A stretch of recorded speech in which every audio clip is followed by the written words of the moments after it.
Reciban un cordial saludo. Yo soy Fernando Telles, soy docente de la UNAD y el tema que hoy nos reúne en esta ponencia de lo que hemos tratado es el concepto de educación para el desarrollo como un concepto de futuro. Entonces puedo explicar las temáticas que veremos en esta ponencia. Primero, la introducción como tal a lo que es la evolución del concepto de desarrollo. Adicionalmente tenemos lo que tiene que ver el concepto de desarrollo como tal y la educación para el desarrollo desde una parte académica, investigativa y obviamente social. Entonces damos inicio con el tema de la introducción. Entonces resulta algo sugestivo pues el tema que vamos a tratar inicialmente porque lo estamos manejando desde el tema de la inclusión social mediante la educación. Entonces esto es como algo básico para todo el componente que tiene que ver todas las disciplinas que incluyen y que están trabajando sobre este concepto.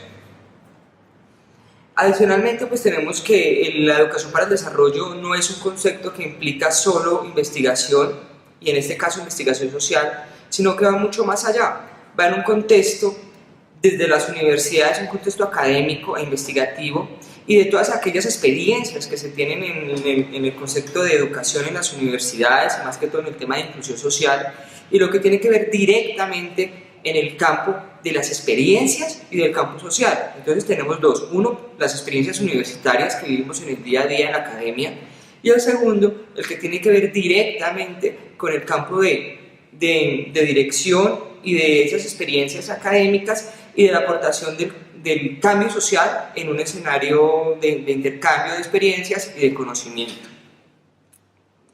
¿Cómo nace el concepto de desarrollo? Claro, porque no podríamos hablar primero de educación para el desarrollo sin conocer y tener un amplio conocimiento de lo que es el tema de desarrollo. Si podemos tener en cuenta en las últimas 3 décadas, como lo podemos observar, el concepto de desarrollo se nutre y surge de muchas definiciones y de muchos conceptos.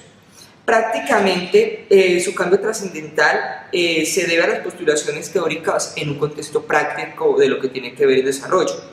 Y en los últimos años, pues el PNUD vinculó lo que tiene que ver el indicador de desarrollo humano y el desarrollo humano que parte de los postulados teóricos de CEN. Y entonces convocamos y nos vemos en un plano histórico hacia 1948, hacia la creación de la ONU y la finalización de la Segunda Guerra Mundial. ¿Cómo inicia el concepto de desarrollo? ¿Cómo se ha enfocado esto? Básicamente, después de la Segunda Guerra Mundial, los países desarrollados empiezan a vivir lo que tiene que ver el tema de una nueva renta per cápita, mejores ingresos, lo que permitía acceder a toda su población a otros beneficios, a otras condiciones de calidad de vida a las que antes no tenían acceso. Y resulta que esto ya se había superado la época de hambruna, la época de guerra, que fue la que totalmente acabó con el proceso de desarrollo económico que tenían en ese momento Europa y Estados Unidos, hasta entrar en el conflicto.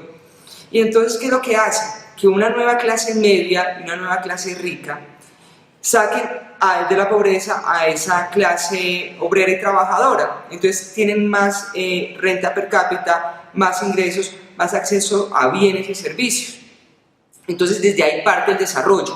Pero ese primer concepto de desarrollo era solamente un desarrollo económico. No era como tal un desarrollo basado en la integridad social, en el acceso a oportunidades de salud, vivienda, educación, hábitat, sino que era básicamente enfatizado bienes, renta y producción, nada más. Entonces, ¿qué se puede inferir del concepto de desarrollo? Que se interpreta como como ese ente que permitía resumir la evolución de lo que era la categoría humana a partir de los ingresos y de la renta. Entonces, si partimos, estos modelos de desarrollo económico no eran viables para los países en vías de desarrollo, ni mucho menos para los países pobres. En este caso, en ese entonces se tenía en cuenta pues, lo que tiene que ver los países de tercer mundo, como se tenía clasificado. Yo creo que sería una mal denominación referirnos a eso, sino más en vías de desarrollo. Y todas estas políticas que insertaban tanto del Banco Mundial, ¿sí?, y del Fondo Monetario Internacional, eran políticas que incluían no a la población, sino a ciertos sectores de la población. La distribución de la riqueza nunca se dio, ¿sí? Por lo tanto se enfatizó mucho más en una pobreza extrema, en no inclusión de los diferentes colectivos. ¿Y todo por qué? Porque eran políticas de desarrollo económico de los países desarrollados que se aplicaban a los países en vías de desarrollo. Entonces, obviamente, hacían que los países fracasaran y tuvieran simultáneamente crisis económicas, ¿sí? Y se tiene en cuenta que si hay crisis económicas, pues no se puede hablar de un desarrollo humano, porque prácticamente se habla de acceso a vivienda, a salud, a un mercado laboral para obtener una vivienda digna y poder acceder a diferentes servicios que se tienen actualmente a través de una política pública. Entonces, en ese entonces nace pues lo que tiene que ver directamente hacia los años 80, hacia finales de la década de los 80, lo que tiene que ver el índice de desarrollo humano y lo que tiene que ver directamente con la vinculación que hace el PNUD referente al índice de desarrollo humano, que tiene que ver, por primera vez, se vinculan todas aquellas dimensiones sociales en las cuales está incluido como tal el ser humano, porque por un lado va la economía, ¿sí? Y cuando hay esa producción y cuando hay esos valores y esos recursos, ¿cómo se pueden distribuir para que lleguen a todas las clases sociales a través de las políticas públicas? Y cómo escoger aquella población que realmente necesita de estos recursos para poder acceder a diferentes servicios y a diferentes accesos de, como comentaba, de vivienda, salud, hábitat, mercado laboral, educación y formación. Entonces todo esto lo que hace parte de que el índice de desarrollo humano que actualmente se maneja vincule todos estos aspectos, y especialmente en el año 2012 el PNUD, a partir de los postulados de CEN, hace referencia a lo que tiene que ver directamente con el índice de desarrollo humano sostenible, en el cual vincula directamente lo que tiene que ver con los países de la OCDE y lo que tiene que ver con el crecimiento verde ecológico y la economía verde transnacional, como la maneja la Organización de las Naciones Unidas, ONU. Entonces lo que vinculan es este concepto, el manejo de los recursos y el respeto y compromiso por las nuevas generaciones, o sea, pensando qué se va a dejar a las nuevas generaciones, tratando el tema de un desarrollo sostenible a través de los indicadores de desarrollo humano sostenible, porque hay que tener en cuenta la promoción y el compromiso que se debe tener con las nuevas generaciones. Entonces, ¿cómo se va el índice de desarrollo humano? Parte a través de un debate de escala mundial que se argumenta mediante la implementación de políticas públicas en sus respectivos entornos para brindar la cantidad, sino la calidad de crecimiento y saber a quiénes se va a destinar estas ayudas. Básicamente es no como se venía haciendo a través de las políticas públicas, a través de un tema de focalizar población, a través de asistencialismo, para nada. Tiene que ver directamente con políticas públicas que permitan salir a esa población de la pobreza extrema o de la pobreza y permitir que vayan un poco más allá y que puedan acceder a diferentes servicios. Entonces, de acuerdo al PNUD, se entiende que el desarrollo humano es un proceso mediante el cual se amplían las oportunidades del ser humano. Cuando me refiero a oportunidades, nos referimos a todo el acceso que tienen los diferentes ámbitos sociales: salud, vivienda, educación, hábitat y obviamente mercado laboral. Y obviamente hay tres pilares de los que ellos se enfocan, que son salud, que tiene que ver con una vida saludable y prolongada, con conocimientos que van a parte de formación y tener acceso a los recursos necesarios para lograr un nivel de vida decente, ¿sí? Y más que decente es como acuerdo a la calidad de vida y al bienestar social. Entonces también otras incluyen la libertad económica, política y la libertad social para disfrutar de la garantía plena de sus derechos.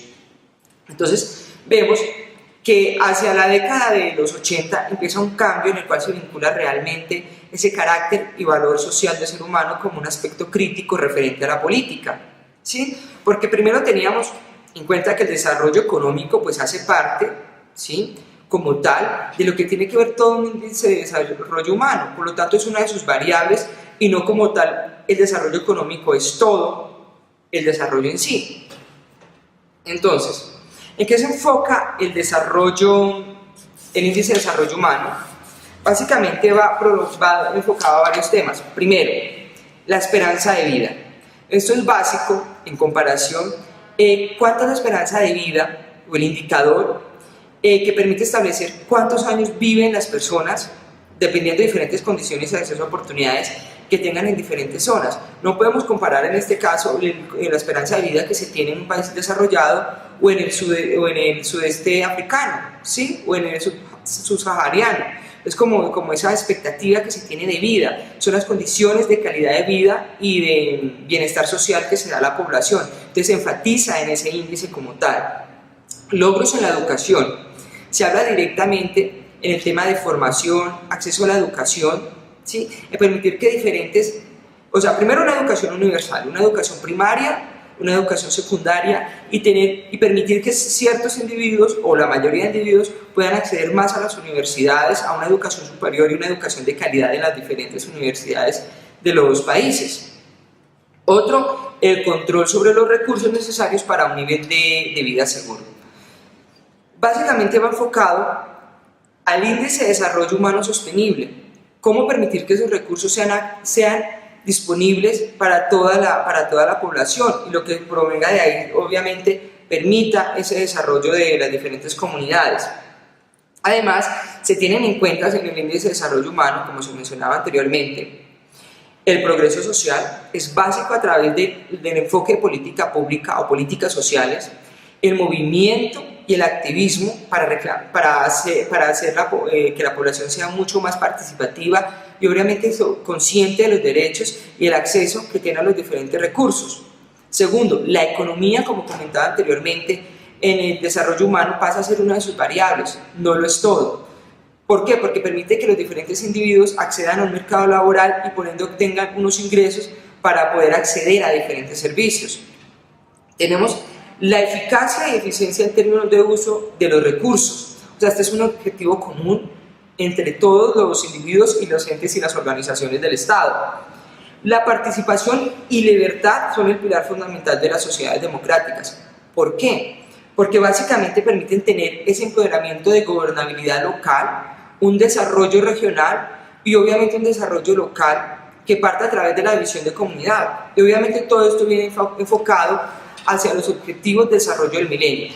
Como se encuentra, todos los países en su mayoría firmaron lo que tenía que ver la Carta de los Objetivos de Desarrollo del Milenio, en los cuales se dan unos avances. En este año 2015 cada gobierno da unos avances, porque este tratado como tal se firmó en el año 2000.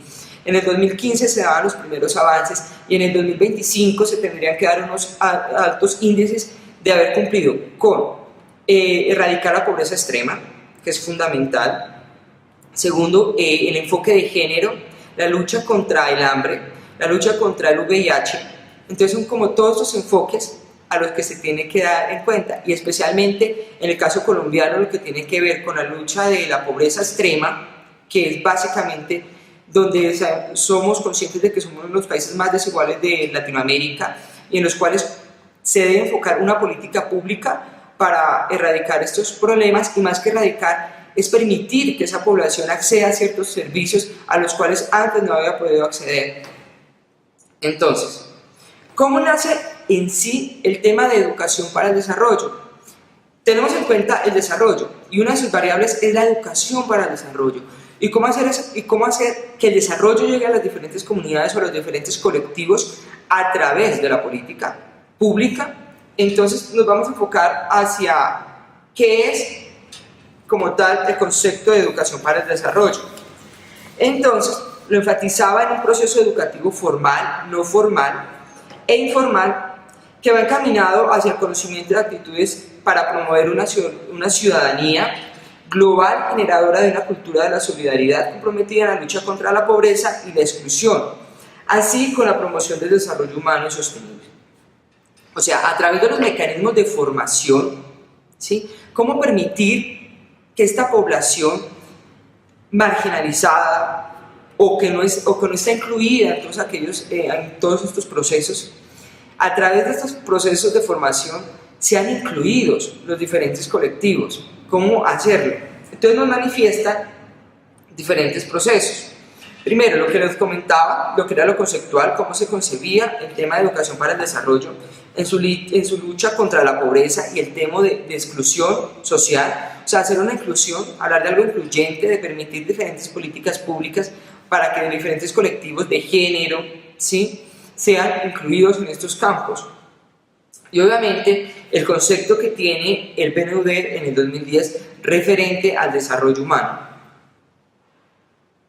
Bueno, entonces hablamos directamente, como lo pueden ver en la diapositiva, el tema de desarrollo y una ayuda eficaz a los diferentes colectivos, y se visualiza como ayuda, como crecimiento y desarrollo.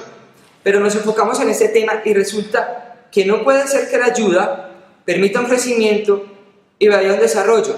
Absolutamente no va enfatizado en eso, sino que va directamente a permitir ayuda, lo que se tienen los recursos para llegar a esa población, que como tal sea eficaz para llegar a un desarrollo, teniendo en cuenta la coordinación que es básicamente entre las entidades del Estado, que son las que manejan los recursos públicos, las ONGs y diferentes entes territoriales que se encuentran en los diferentes municipios y gobernaciones, un complemento, o sea, todas las instituciones deben estar enfocadas hacia una política pública que entienda ese enfoque diferencial, porque no es lo mismo, y reitero, una política que se hace en Bogotá, ¿sí?, o diferentemente en una organización, a lo que se tiene en la cosmovisión o respeto o realmente las necesidades de cada comunidad.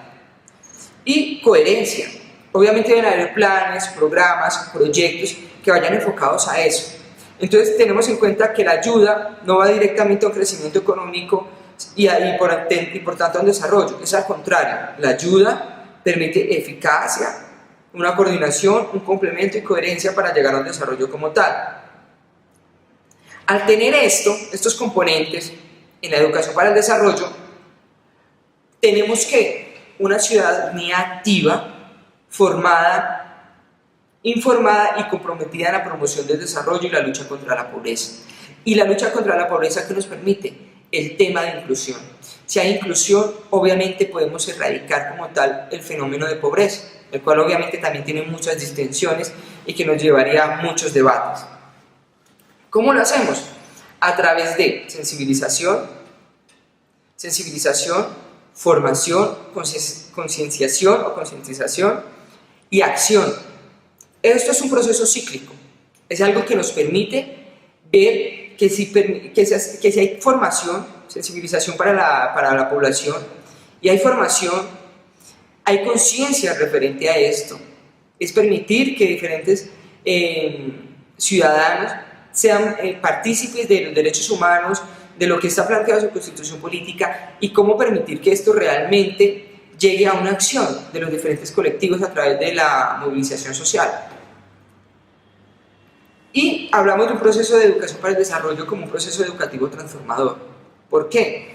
Porque es global, este enfoque viene manejándose en el mundo en el momento, ¿sí? O sea, es actual, educación permanente, ¿sí? Permite que los diferentes colectivos accedan a él, educación integral, desde diferentes aspectos, desde una educación general que parte a través de, por ejemplo, educación formal, teniendo en cuenta el concepto en universidades, en centros educativos, en centros de investigación.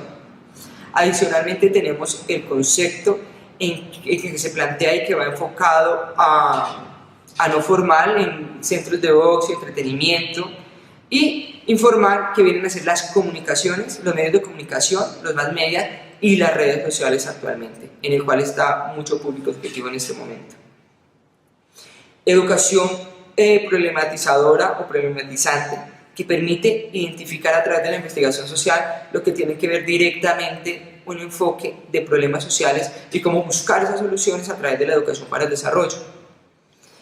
Educación en valores, hacia toda esa escala de valores que hacen parte de la sociedad e identidad cultural de alguna región o de alguna sociedad. Educación para la paz, interculturalidad y medio ambiente. En este último caso pues viene directamente en el tema de posconflicto, del cual hablamos directamente en el caso colombiano, en el caso que se llegue a firmar la paz. Educación con el enfoque de derechos y de género, fundamental. Permitir el acceso de mujer rural, ¿sí? Tener en cuenta esto, de diferentes poblaciones LGTBI al acceso a educación formal, ¿sí?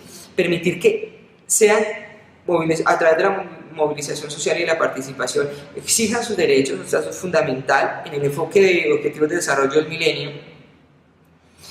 En la educación como un multiactor y multidisciplinar. ¿Para qué? Uno, para aprender a ser, para aprender a conocer, para aprender a vivir juntos y para aprender a ser. Todo esto es un enfoque y un proceso cíclico de la educación para el desarrollo. ¿Cómo? A través de una comprensión global del aprender a conocer, de lo que es, de lo que se puede hacer.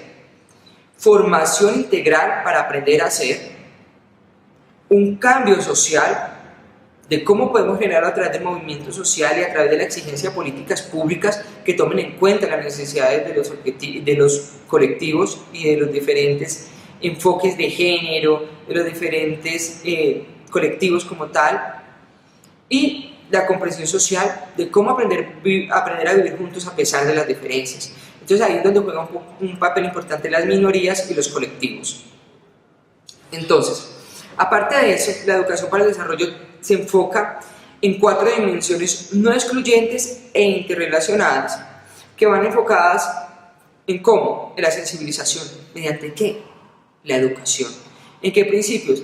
Permitir el acceso de género, ¿sí? Es fundamental. La lucha contra las diferentes enfermedades que puedan suplir o que afectan a diferentes colectivos, ¿sí? Enfermedades que en algunos sectores o países desarrollados ya están totalmente erradicadas, pero en este concepto aún se siguen presentando, más que todo en los países africanos, los cuales viven sus propias necesidades. Entonces, todos con un concepto de permitir, a través de la educación, permitir esa formación y permitir que diferentes públicos no sean excluyentes, sino que permitan incluir a otros colectivos y minorías. Información sobre el desarrollo, básicamente conocer qué es el concepto, hacia qué nos puede llevar y cómo permitir que los diferentes colectivos a través de los 3 niveles de educación, tanto formal, no formal e informal, se beneficien de estos.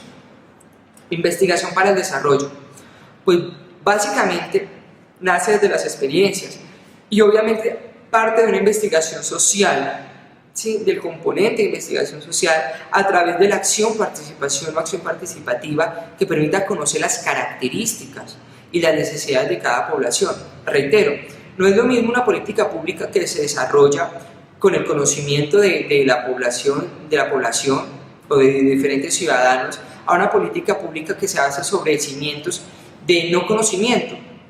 En este caso, antiguamente, es como para tocarlo antiguamente, el tema de las comunidades indígenas, afrodescendientes, raizales y palenqueros no se tocaba, no se tenía en cuenta y directamente se hacía una política pública general. Actualmente hay una política pública con un enfoque diferencial que tomó en cuenta las diferentes necesidades de las comunidades. En el caso, por ejemplo, de las comunidades indígenas, sus necesidades, su cosmovisión, su identidad cultural. Entonces, a partir de ahí construir los planes salvaguardas que se están construyendo actualmente, pero todo de un enfoque diferencial a partir de las necesidades de la población. ¿Y cómo se hace? A través de una investigación social, obviamente deductiva, y a través de la acción-participación. Y tenemos una movilización social y creación de políticas públicas. Cuando hay conocimiento, y siempre se ha dicho el conocimiento es el poder, los diferentes colectivos o comunidades o grupos humanos pueden exigir sus derechos y pueden acceder a las diferentes políticas públicas. Todo que a través de una movilización social, pero esto parte del conocimiento. Entonces es fundamental en la invitación de hoy y a través de estas experiencias que hay en sus universidades como permitir ese cambio social, o sea, hacer una educación que parta de la educación de inclusión social y cómo permitir a través de los diferentes agencias de desarrollo, de los observatorios, permitir ese enlace o esa interrelación entre los diferentes colectivos para llegar como tal a un enfoque de desarrollo. Y por último, ya para concluir como tal lo que ha sido todo el tema de esta ponencia, y para escuchar pues las preguntas que se puedan dar o aquellas referencias o aquellas reflexiones sobre el concepto de educación para el desarrollo o lo que hemos visto directamente, el tema de enfoque de educación y, y algunas iniciativas alternativas para la educación en el desarrollo, pues los dejo con esta conclusión de uno de los máximos teóricos de la educación a nivel mundial, y en el cual nos dice que enseñar no es transferir conocimiento, sino crear las posibilidades para su propia producción o construcción. Y ahí es básicamente donde partimos todo el concepto como educadores o como aquellos agentes de cambio a nivel social. Bueno, muchas gracias y hasta pronto.